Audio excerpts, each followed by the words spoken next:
I'm Chad Ruthermond, And I'm Andy Kinnick. and welcome to NOCLIP Pocket, the number one ball in golf. Today, we're going to be talking about Cursed to Golf, a game that was developed by Chu-Hai Labs, published by Thunderful Publishing, and was released in 2022 on Windows, PS4, PS5, Xbox One, Xbox Series XS, and Switch. But first, if you give us a like or a rating, it'd be greatly appreciated. Every time that I read off the consoles, I never look beforehand, and it's always an adventure to see how far my eyes have to go down the page before I run out. Yeah. This is more than I thought it would be on, especially what I'll get into here in a second. All of them, except for one. So let's see. Cursed to Golf is a golf roguelike. Proving, I think, the time-tested truth that roguelike is not a genre and is just a modifier you put on a genre, because I've never played a roguelike quite like this one. And I would also argue that it bears a lot of similarities with a platformer. And I know I argue that everything is a platformer, but that's where I'm at. That's where I'm landing on genre here. Yeah. It does fall into that stereotype that every indie game has to be a roguelike as well. It used to be that every Indie game was a platformer. yeah, and now it's every indie game is a roguelike. Yeah. And this one is also maybe a platformer. Who knows? It's got some of that DNA in it, I guess. Yeah. Yeah. It's just jumping is You hard. got to move the ball around and not your character. You don't want to fall in pits. Mm-hmm. There's spikes that kill the ball. Mm-hmm. Don't want to fall in the water. Don't want to fall in water. Etc., etc. Don't want to get grabbed by a skeleton hand. Yeah, no, being grabbed by the ghoulies is definitely not in your best interest in this game. So I have a lot of grand sweeping statements that I want to make about this game. And the first one, I think, it relates to genre and is potentially the most controversial opinion that I hold regarding this game. I've played a lot of roguelikes in the last couple of years. I think Hades really spoke to me. I'd played a few before that I've liked, and it made me seek out more games in the genre. This comes as a suggestion for Fanbruary, so it wasn't one that I myself found, but I've liked some roguelikes. I've disliked a lot of roguelikes. Never before have I thought, this doesn't need to be a roguelike. That is sort of where I'm at with it. It feels like a game that could just be 18 levels and is instead a roguelike. It's not a roguelite. It kind of is. There's not very much meta progression. There's just a little bit. But for the most part, it plays like a standard game, but just with permadeath. Which I guess if you're talking about the strict sensibilities of the original Rogue, sure, it's kind of similar to that. But I feel like it's hamstringing itself a bit with its presentation. What do you think? I agree 100%. Okay. That's my second note is something to the similar effect. Not as controversial as a take as I thought. Yeah. Now, I thought it was more up just like my personal preferences, because I'm not a big roguelike fan. I also liked Hades, but everyone does. True. And I do really hate the idea of like a true roguelike where when you die, you start all the way over. Just like in concept, it's usually never as bad as I imagine it to be. Right. But yeah, I found myself feeling the same. Like I think I had some beginner's luck and got all the way to the first boss, to the 5th hole on my first run. And I don't know if that's common or uncommon. I also did, so I think that is probably intended. And I just, like, I lost to the boss, and I was like, I wish I could just do this again right now. Right. You know, like, I don't know exactly what it is, but it, like, really, yeah, as you were saying, like, the roguelike elements really didn't feel natural in the way that they might in other games, where I really did feel myself feeling like I wish this was just, like, 18 designed authored levels with like a difficulty curve, like Right. maybe a world map like Mario Brothers that you move between them on. True. Also, it's like that would be like golf. Because in golf, I mean, I guess technically Yeah, in you golf, get on the world map like you- Super Mario Brothers. not that part. In golf, there, I guess in some situations, if you're playing a regulated tournament of golf, then it's possible that you hit the ball so many times that they just mercy rule and end the hole for you. But if you're just playing golf casually with the beer and the, I'll splice in the golf clip, cart, yeah. with the beer in the golf cart. We got the beer in the back of the golf cart. I don't think that's a specific to golf thing.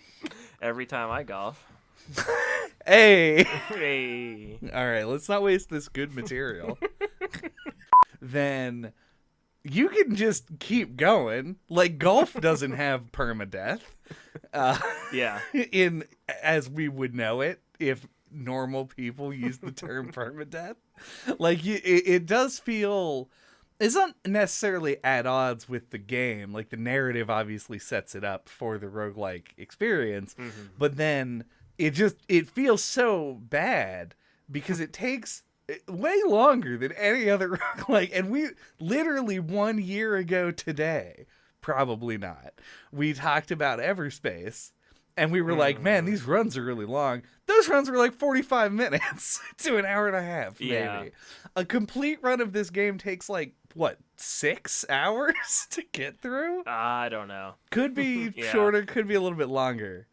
It's it's a crazy amount of time to have to restart. Yeah, I can't really say I never timed it how long a run takes. It didn't feel in my head like it took much longer than something like Everspace, but I think it's that like the gameplay mechanics are more slow paced, so it feels like it. And like the setbacks feel bigger. Yeah. I think just because of the nature. Golf is a slow game. Famously. You know, you set up each shot, you know, each one, it feels like its own little event, you know, like I think it's just like the nature of the game makes it feel like a bigger deal. Yeah. And that's the other thing, like, this game's health system, it doesn't behave like most roguelikes you'll play because it doesn't persist over rooms, but it's like a countdown as to the number of shots you can take before you go over par and you lose and you go back to the beginning. And the nature of golf games, and I feel like this is where we should probably talk about the mechanics of the game. Yeah. In the nitty-gritty level. It feels, even though, like, for the most part, this is a pretty lenient golf game. Like, you can go back and change your club or change the power you're hitting a shot based on the arc it gives you. But you have way more control than in a lot of golf games as far as, like, the arc of your shot. But just the nature of a physics-based game is that sometimes you're going to get a bad shot that sucks, and it's not going to feel like it's your fault. Even if it is, even if you didn't take the strategic planning necessary to make sure that shot definitely didn't go in the water, sometimes it's going to go in the water, and it's going to feel 5 times worse than, like, getting hit in Binding of Isaac. Because you're done. That's it. You got hit. And now you move on, and maybe you can find a heart or something. In this game, it's like you get it, and then suddenly you feel your hopes of winning crumble into dust.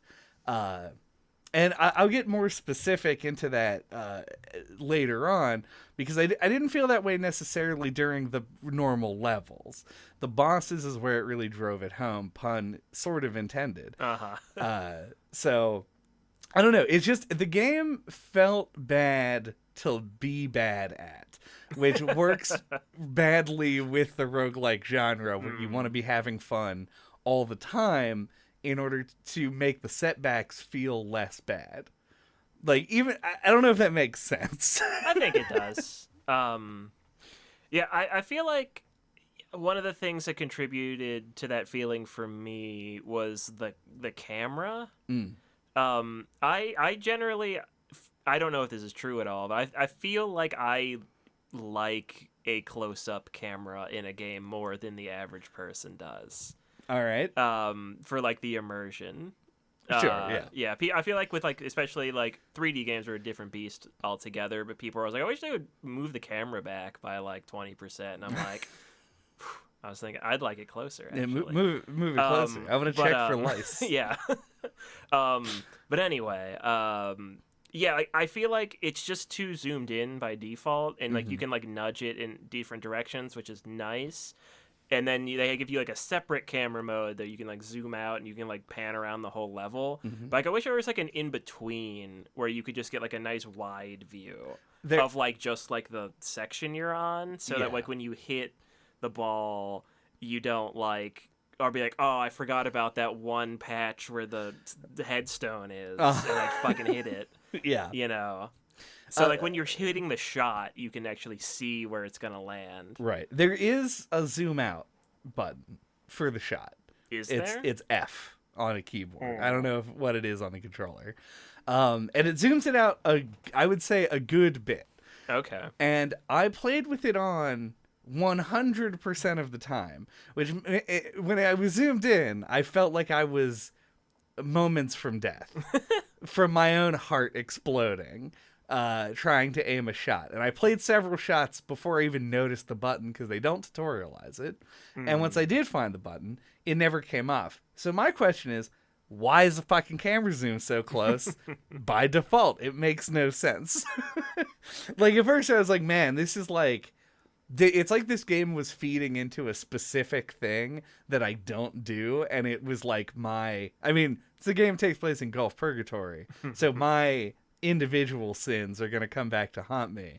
And whenever they give me the option to survey a level in a game, I do not fucking do that. I hate doing that. I don't want to go plan my jumps in Celeste with the little periscopes or whatever. And when it gave me that, and I was like, this is basically a game made out of that mechanic where you have to scout out the level to make sure that you're going the right way, or if you take an alternate route, where it goes, and like piece all that together. It's not as bad as that with the camera zoomed out, but man, did it feel like I was being targeted by this game a bit. Yeah, it kind of felt like I was supposed to be part of the challenge, was like remembering what you're shooting at. Yeah.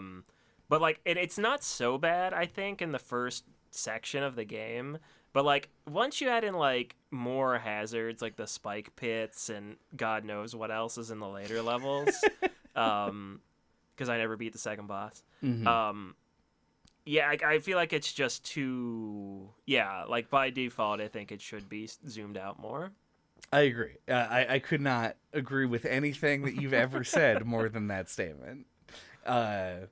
And I get, like, the reason, and like, we're starting in this area, but... In the rough. We're starting in the rough, and we'll get to the fairway later on, but the zoom in does emphasize more of the graphics and stuff, which I think the pixel art is very well done. I don't want to jump into it right now, but like it kind of gives a reason for the zoomed in camera, but I feel like that should be the toggle, if anything. Yeah. But I also saw, I think, footage from an earlier build. Like, I think this game may have gone through an early access period.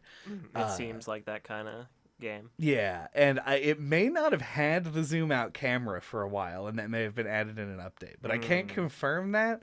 It's just a thought I had. Yeah. I wonder if it is in the... and they have a button for it on a controller or not.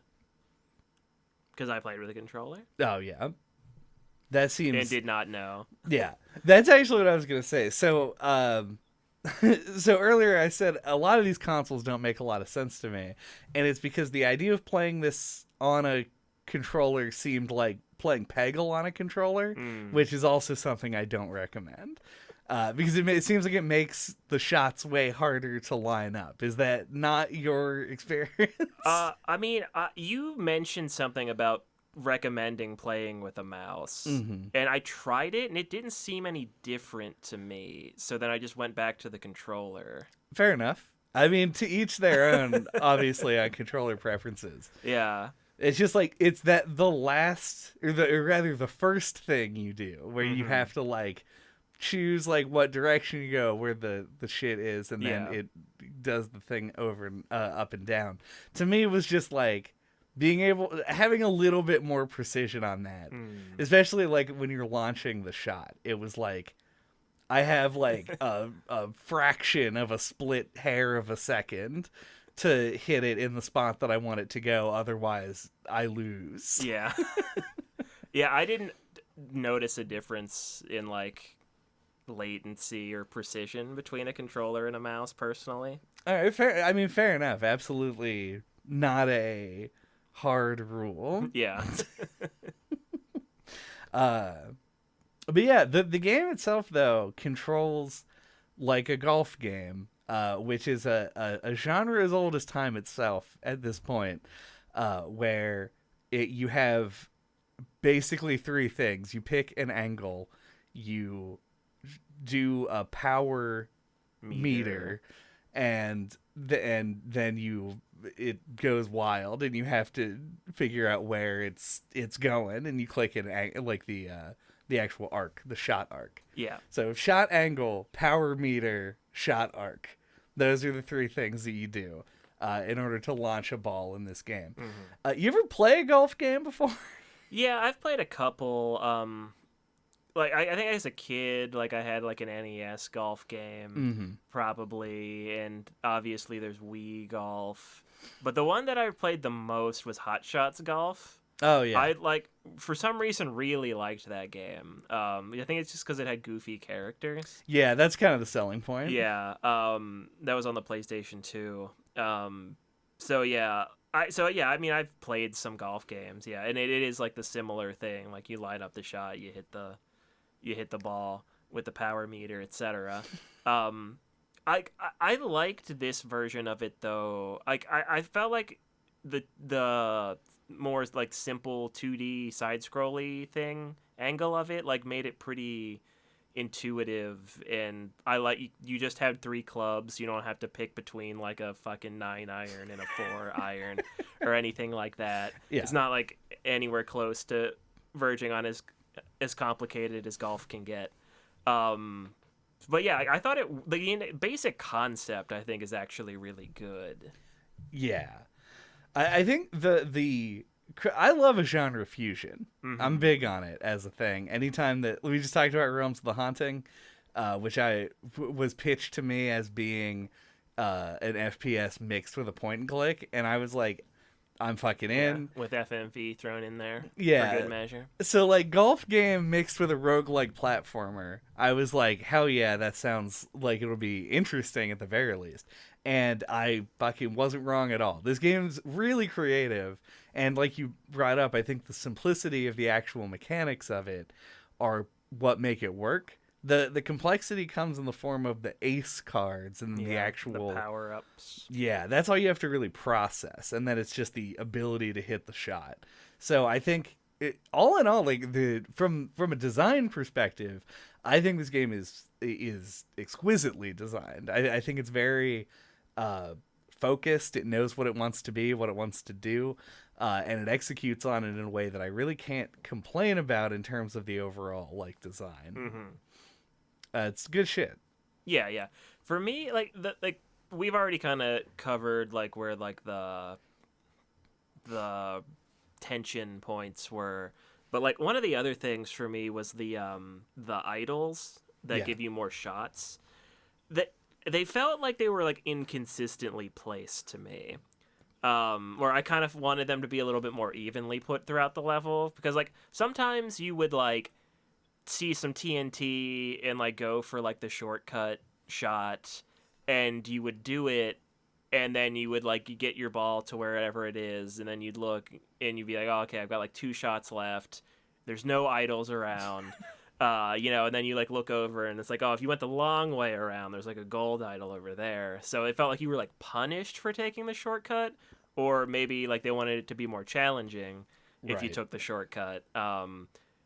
But then on the flip side, sometimes it would be the exact opposite, where you'd be rewarded for taking the shortcut with an idol. Yeah. So that felt weird to me.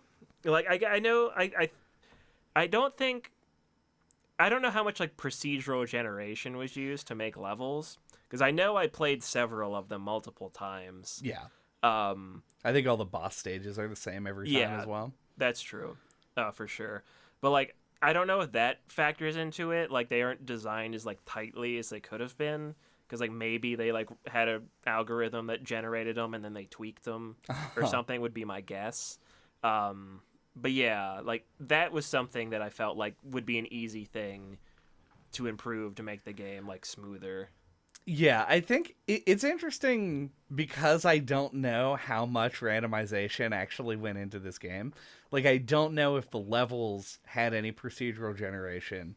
They sometimes feel like they do, and then other times they don't. The levels that have shortcuts in the form, or not even shortcuts, but just like parts of the level that involve the transporters, Yeah. those have to be intentionally placed. It would be impossible to, I mean, not impossible, obviously, to place them randomly, but the way that they function, I had to put you closer to the hole. yeah, it just feels like the kind of thing that is an intentional thing, and they work in a way that makes it feel like you're going from a clear part 1 to part 2, and so.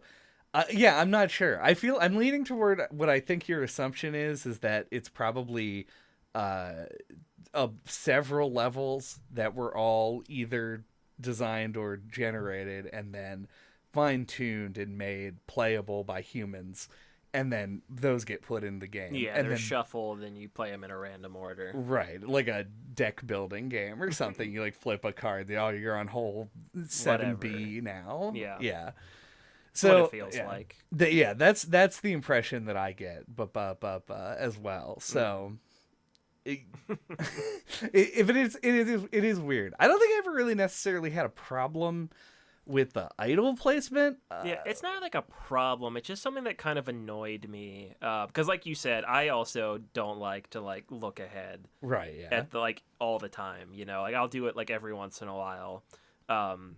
To like check out a shortcut or whatever, but like it always like sat with me kind of wrong when I would like go put forth the effort to like do a thing like out of the way and then feel like I got punished for it. Yeah, it's very lame when that happens. Especially, I found you would take a shortcut and then there would be an idol like behind you, and you're like, is it worth even getting it? Yeah, when I could just go forward. Mm-hmm. And I always just chose to go forward. Yeah, and, it's like, and did punish me. Do I have a U-turn ace card? Yeah. Yeah, let's talk about the ace cards, because I think from a setup I already said that I think this game is almost like exquisitely designed. I love the simplicity of it. I love the focus. I love all that. I think that if you're looking at this from a game design perspective, you already have the core loops put in place. All your mechanics are set. They needed to do something to teach the players how to use the ace cards. In the tutorial, they teach you the add balls, the literal most simple ones. Yeah. And they don't teach you any of the other ones that are entirely esoteric and make no sense when you look at them. I ended up, so I told you that I quit playing the game when I got walled on the second boss. Like, I tried it like 5 times and couldn't beat her. I then later watched a YouTube video that is the only guide on the Steam page for this. And it just explains how all of the ace cards work. Interesting. Okay. There's so much fucking nuance, which is good. I'm glad it's there. But I needed to know anything about it to even begin. Like, did you know that when you use the practice shot card, if you hit an idol with the practice shot, it stays broken? I did not. Oh, actually, I do think I did that once. Okay. I didn't know this. But that information did not stay logged in my brain to use later. I think it did happen coincidentally, and I was like, oh, neat. Yep. So, in the instance where you take the shortcut and the idol's behind you, you don't got a ways to shot to get it. You can just practice shot it and then turn the fuck around and go the other way. And like, once I found that out, I was like, oh, that's like a huge thing that I didn't realize, and is like a nuance of the card that isn't its stated thing. Drill Ball? Drill Ball is an ace card. I definitely never used that one. Yeah, I used it twice, I think, and didn't know what it did. I would like activate it, fire it off, and go, huh. Like, it would go hit something, and then it would do a weird thing. Does it, like, drill through the level? Yes, but only in areas that are, like, dirt. So you have to have a clear path that you're going that goes through the dirt. But it's just a regular ball before and after that. So I was hitting it just places, and it was never activating its special ability, and I didn't understand what it did. This is how I ended up beating the second boss, because it is a huge cheat. And you don't get anywhere in Curse to Golf by playing clean, fair golf. It's just not a thing. And so in the second boss of this game, I don't even know if I want to talk about this now. Because I do want to talk about bosses by themselves. I don't know. I kind of said what I needed to say about the ace cards. It's like the way that the game works, the ace cards are really the roguelike mechanic. Because you can store them in a binder to get on multiple runs, like the cash box in Binding of Isaac works. And then when you beat the third boss, you just get the ability to carry the cards over no matter what, which adds inevitability to the game. It's like if you get enough of these cards, you can't lose. So you just run it over and over again until you eventually win. And I don't love that. I feel like, once again, I think the runs take too long to encourage a player to just like go on burner runs to collect cards. Right. But that is sort of like some justification for the roguelike part of it. Yeah, I feel like they do have like the practice green or whatever they call it at the Eternity Golf shop, but yeah, that's like more player directed. Like I do agree they should have tutorialized more of like they did like for 3, and then just were like fuck you figure out the rest of them, kid. Do they allow unlimited use of the cards in the practice green? I assume so. It has a little infinity symbol on the sign. True. I thought that just meant the shots. I didn't try it. I should have tried it. This is less of a complaint if you can use the cards infinitely, but I wouldn't want to waste I assume them. that's what it's for. Yeah. But I this is probably why I'm not any good at the game. It's like I just kept feeling like I had to keep buying the +2 and +3 shot ace cards to like make it through comfortably. And I just like kind of used whatever else I had. Like I liked having the U-turn. I liked, even though it was kind of finicky to aim, that probably would have been easier with a mouse right there. And God, what I didn't really use that many of them. Like the multi-shot was good at times. The one that like sprayed 3 different balls was good scatter sometimes. shot. Yeah. But yeah, I just kind of used like the basic bitch ones. There is something that's kind of like not impenetrable about it, but like there is like a unfriendly kind ofness to it, I think, where it's like kind of hard to crack that egg. Yeah. But yeah, that's it. Like, I think the ace cards are a really good addition. I think it's really clever, and I liked using them, but it was too difficult for me to tell where they were going to be useful.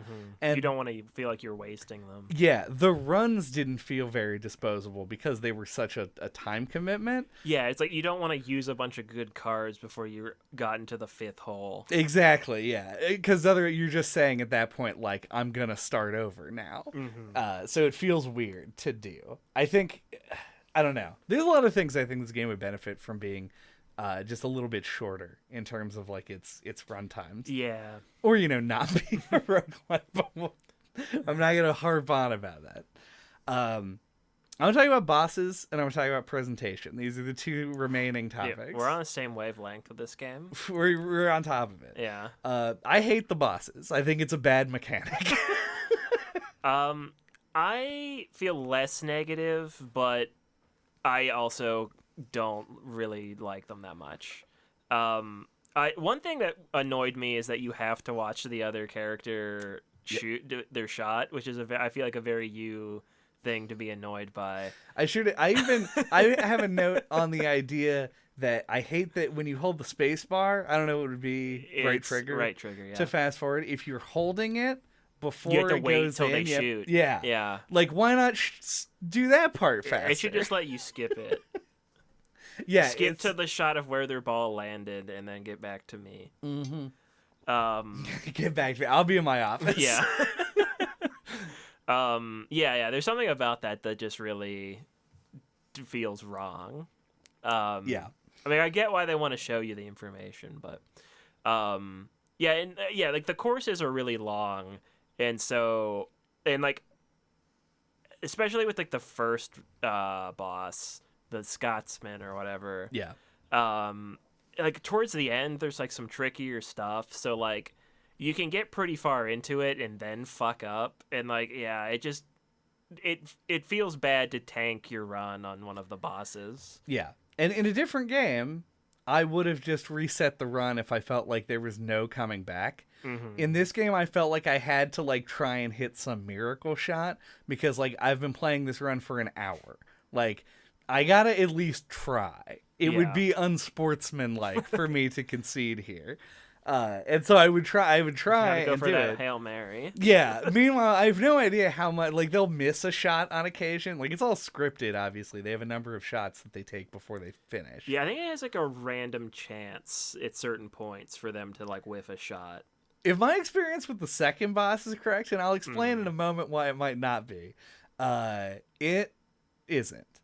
She always hit the same traps every time. I can confirm the first boss does randomly hit it into like the water sometimes. Okay. In different spots. Yeah, Scotsman only took me 2 tries. Though I'll say it is possible, and I'll just go ahead and talk about this right now. If a developer is listening, it took me about 5 to do him, so to do Scotsman. I can say with 100% certainty. Okay. If a developer is listening to this podcast, either skip ahead a little bit or just trust me that this is a feature and not a bug. In this game, I just did this sort of on accident and didn't realize that I had done it. If you lose a round and then you exit the game, like don't hit quick tee off or whatever to start a new run, you hit escape to leave and go to the main menu.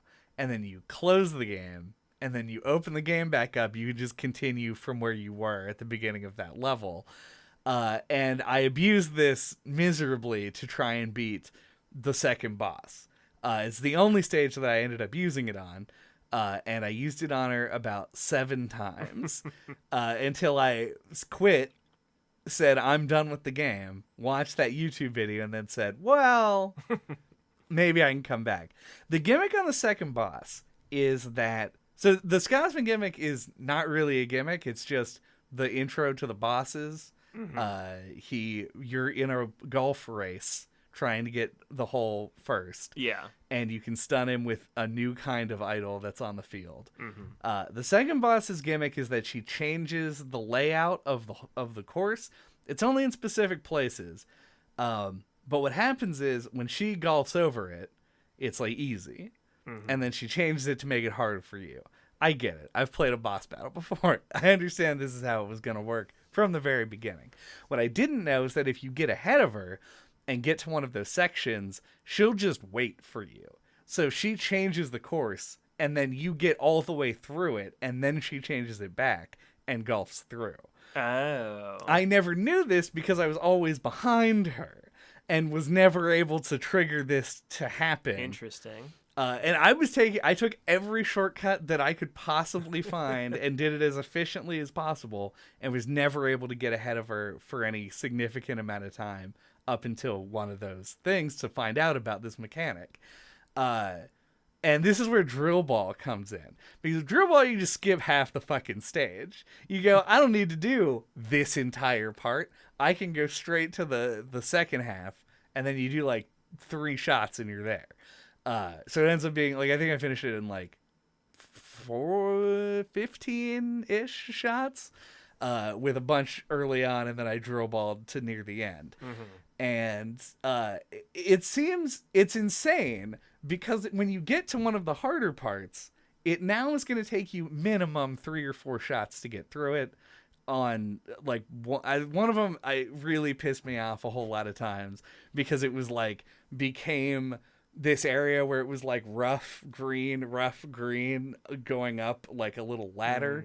And so you had to like put it into each one or wedge it into each one and couldn't really drive over it. And so she's just fucking finishing the course because they shoot better than you. While you're stuck on this one thing. But if you're just ahead of her, it's no penalty at all. No matter how long you take. You can sit there and burn all your cards and use 25 shots and she'll just sit there and be like, good luck. I'll be over here. She's drinking the beer in the golf cart. She's drinking the beer in the fucking golf cart. And I'm busting ass trying to hit this shot. So they really left a bad taste in my mouth. But when I was able to finish it with Drill Ball, in addition to feeling a little cheap, I was able to then move on to the third stage. And I cleared the third stage my first go. And then when I got to the third boss, I got my fucking ass kicked again. And I said, now I'm done. So I guess my note to the developers is maybe don't go messing around with that code because it actually worked a little differently for me. If I had to quit out before the actual game over or it wouldn't work. Okay. So if I wasn't thinking about it, it was like, oh shit, I need to, which is this is what ended my run and made me never get to the second boss. It's because I did it too late one time and it didn't work and I had to go all the way back to the beginning and I was like, well, that's the end of my golf journey. My soul wandered purgatory forever. Yep. Yeah, we are both cursed to golf we sure for are. eternity because we did not make it out. I've seen the last level. I don't want to play it, if I'm being honest. It seems very stressful. And honestly, that's the thing. That's the takeaway from the mechanics section that maybe I should put in final thoughts, but whatever, here it goes. Is I think that this game does things that I think are individually really interesting. Like, I think making a golf game feel stressful is an achievement in and of itself. Because golf is a very, like you said, it's a very slow-paced game. There's not really a whole lot going on all the time. But this game made me feel like tense, and especially in the regular holes, like there's something I can do here to make it work. And being able to accomplish that, I thought was genuinely like it was a feels good moment when you actually finish a hole. And so part of the design definitely pays off. It just is asking a whole lot from the player. And extending its runtime by like 100 times, which I guess for some people is good, in order to do it.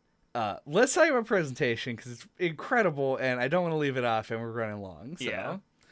Yeah. The presentation is great. It's the best thing about the game, in my opinion. I just feel like they nail everything they're trying to do. Like the aesthetic and like I think the music slaps. Oh, it fucking rules. It's up there with those games like Celeste or Shovel Knight that's going for a like retro chiptune soundtrack and it just sticks the landing. Oh yeah. It almost kind of like I just feel like it tapped into something for me. Like it made me think of like Snowboard Kids or other like I feel like it's like a bygone era of like weird sports games with stories, that like aren't an RPG, like something like a golf story. So yeah, I just think they just nailed it 100%. I like that everything's got like a nice cute cartoony look, but then like the bosses are like a higher fidelity, like they look more like I don't know. They almost kind of have like a Mega Man boss vibe where they're like more like detailed and like I don't know, just really good visual design on all of it. Yeah, as a touch point for them, I think both Blasphemous and Momodora nailed that as well. They created bosses that were much more detailed because they Yeah. use the larger sprite. Or, like Final Fantasy 1 or whatever, Yeah, like the NES Octopath ones. Traveler does that really well, where the bosses are like fucking huge. Yeah, it makes them more Yeah, imposing. yeah, but it's not just that like they're big; that they have like a more of a density of detail too, Yeah. which makes them stand out even more. Yeah, and I think that's really like it sells it really well in this game because there's all of the different bosses are essentially your like guides through the levels up until the Greenskeeper at the end, who doesn't get the same treatment weirdly. He's just a normal dude Like side you. sprite like you, but he has a T-rodactyl. That it does get that treatment. So Yeah. that's the name Birdie, of course. The game's pun game is on point, obviously. But yeah, I think you said all the stuff that I was gonna say. I think I kind of added my last note to the end there. I think the writing is also really good. They do like a silent protagonist in that you can't hear what he says. Yeah, but she's like jumbled, like kind of, yeah. Exactly, and it like so it implies that he is speaking without giving you the dialogue. It's like a totally unnecessary writing trick, but one that just works in this context. So the game is funny, it's enjoyable to look at. The music is fucking pounding. It's so good, and and so all of that really draws you in. And yeah, so it just hits on every level as far as its presentation goes. Yeah, and a special mention to the animation that he does if you're like on the edge of a little ledge. Yeah, it's very good. He does a little teeter. It's a classic teeter. That's not a golf pun, by the way. That was just a stupid word I used. Do we have 4 thoughts? My 4 thoughts are mixed, I guess. As we were just ending off with, I think like the presentation in this game is great and legitimately made me play it like probably twice as long as I might have otherwise. 'Cause, yeah, the music's just so good, and it looks so pleasant. But another thing is that those core gameplay mechanics, though, too, like the basic just like picking the club and like shooting the shots is really satisfying. Where I think it falls down a bit for me is I think it is a bit like kind of what we were getting at like throughout the whole thing. Like I think the stages are a bit too long, and I think they're a little bit too punishing. I think if the game started out with shorter courses, like there were a handful in like the first chunk that were shorter, and those always felt the best. Yep. Like when you're like, oh, I'm already at the end, and like you get like a part 6 and you're like, fuck yeah, I'm the best golfer that ever golfed. So I think it would have been better if it started out slower and built up more. And yeah, like I really do think like the game is so pleasant and likable that if it were just like a 18 level designed game, like a platformer or something, I would like it better, like with like more of like a smooth out like difficulty curve. I think like that would solve a lot of the game's problems for me. So yeah, it's a game that's got like a lot of charm, but like I don't know, I want to like it more than I do. It's like in a weird middle ground. Like, but I feel like this is a game that probably has like a pretty big niche audience that fucking loves it. So Yeah. good for them, I guess. Does Curse to Golf need an easy mode? Podcast destroyed. You cheated the game and yourself. It's sad you don't know the difference. I did explicitly say I wish his Curse to Golf needs an easy mode. It needs an easy mode. It's about pacing. Don't fucking flame us. It's not the game's not so hard. Whatever. Curse to Golf is my favorite game that I hate. It's like a game that does everything I want it to do perfectly, except like 3 core things that I wish it could tone down on and really like make the game sing. I actually am a big fan of golf games. I like the 2D golf games specifically, like the older ones. Something about just like the basic timing mini game is something that I just enjoy and have been doing for a long time. So I was really fucking pumped to play this game when I saw it. And the first couple of levels, my first 2 or 3 runs, I felt really good. I was like, hell yeah, I'm doing the thing. I'm golfing. The boss is a little bit annoying, but whatever. I got through it. And then it just sort of like hit a wall for me. It became not as enjoyable realizing that you had to go through so much of the game again because of the roguelike part of it. If anything, maybe it could use the Spelunky system of being able to just like jump to a hole, though that makes no fucking sense in the context of golf. I wish it had more meta progression elements if it was going to commit to the roguelike thing, though I admit I have no idea what that would be, because once again, golf, it's maybe increase the number of shots you get at the start. I don't know. But the main levels weren't really the problem. Yeah, it's a good game. It's genuinely, I think, a very good, well-made game that was too challenging for me to engage with it as a roguelike.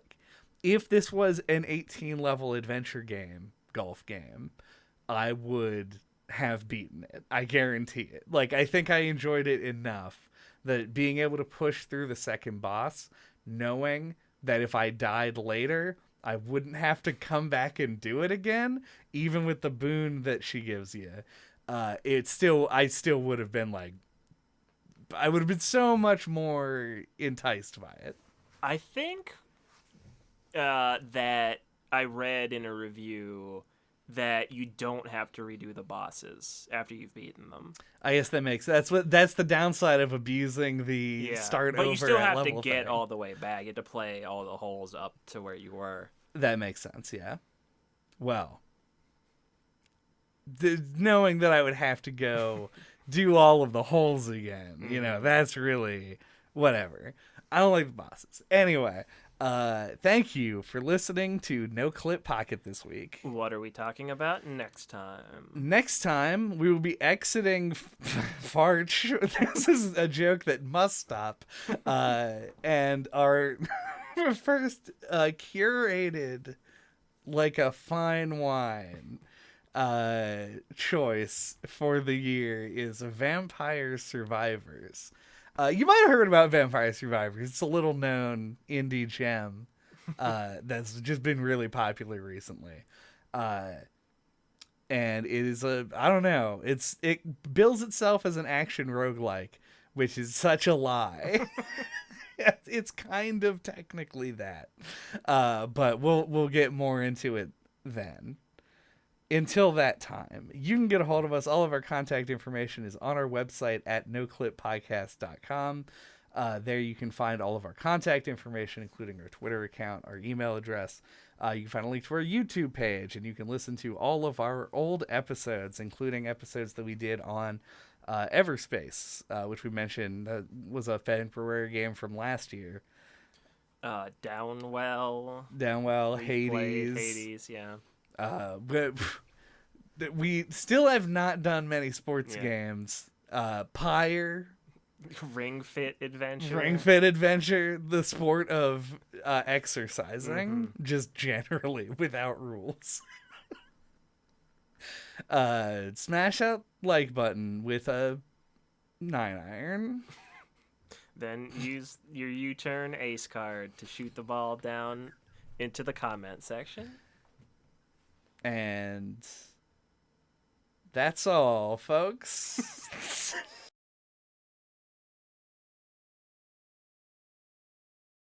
We got the wind sock out. We've tested the wind direction. We've licked our fingers. We've fingered our licks. We're ready to tee off. Like a guitar player. Especially after fingering our licks.